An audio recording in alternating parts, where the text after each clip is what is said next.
Today is the first day of the General Assembly. I feel very excited before I come to work today. A lot of heads of states and civil society and representatives from NGOs and private companies, they all come together.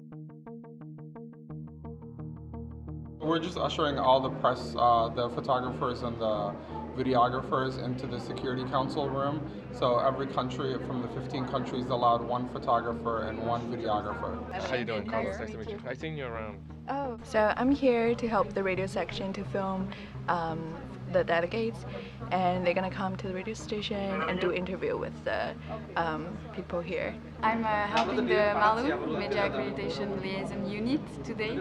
I'm helping them to escort the press to the J-Hall, Trusteeship Council, Security Council. It went really well, and I'm really excited to be here, and I got to see how the radio is made. This room is called the UN Foundation Digital Media Lounge, which is hosted by UN Correspondents Association. So a lot of bloggers and reporters and correspondents, they come here and write their stories. The social media team set up a social media zone, and we also set up a Twitter wall where the tweets were live streamed to this wall. But in order to get those tweets true, we also had to monitor the tweets. I've been searching around to make sure this place is safe from explosives. Why is it important that Hector's here? What does Hector do? He's trained to find explosive, 7 different types. The police will come and they will screen all the media, all the cameras and everything to take them to the Ban Ki-moon office.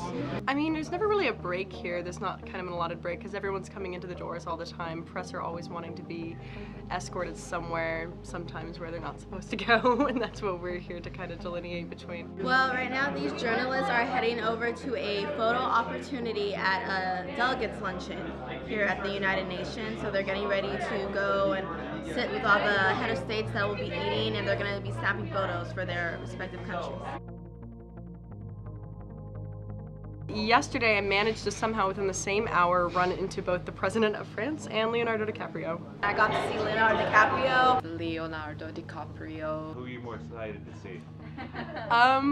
You know, honestly, at the moment, Leonardo DiCaprio, but in retrospect, I think it was the President of France. I met Obama. I met a different president. For example, I met the president from Turkey. I've bumped into a few presidents, and so it's good. And I'm Iranian, so I also saw the Iranian president. Also the Prime Minister from Norway. She was lovely. The highlight of the General Assembly week was to have all these world leaders, to have leaders from different industries come here and gather and discuss, talk about their actions. You have an opportunity to be part of something that is huge, that is bigger than you. Interns are genuinely, they love being part of this community. It's just really cool to see something so important and so global happening right in front of your eyes. I feel involved to the world and the global movement. The most important thing, I think, that I'm learning a lot. I think it's really great that the United Nations is basically an institution where so many people from different backgrounds and cultures work together. It was just the biggest honor being able to volunteer for the General Assembly. I had a really good time, and I think I'm gonna remember this week all my life.